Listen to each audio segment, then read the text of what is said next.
Good morning sa inyong lahat. Birthday ko ngayon. Magluluto si Tata. Para kang ano?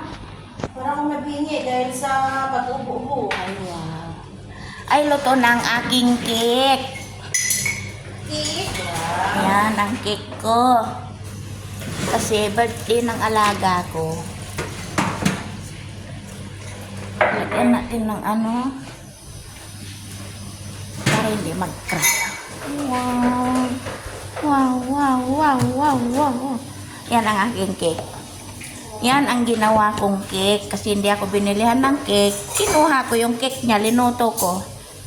Yan siya. 3 itlog, half na mantika, 1 basong tubig. Yan, tapos mikos-mikos.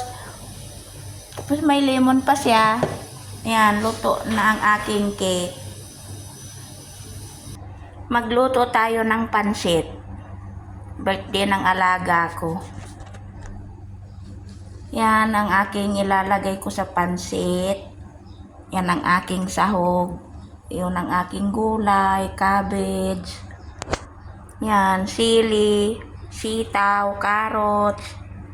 Yan, bawang. Yan ang aking pansit. Binili ng amo ko kahapon. Yan, bigay naman ng amo kong isa kong amo.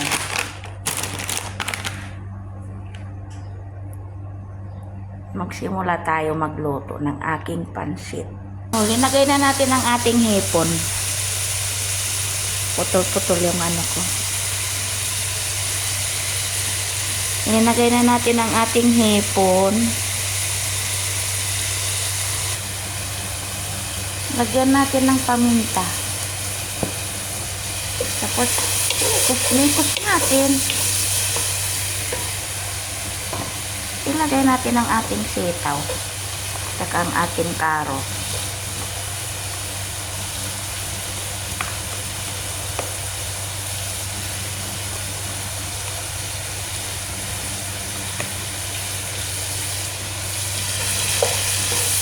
Lutuin natin sila magkasama.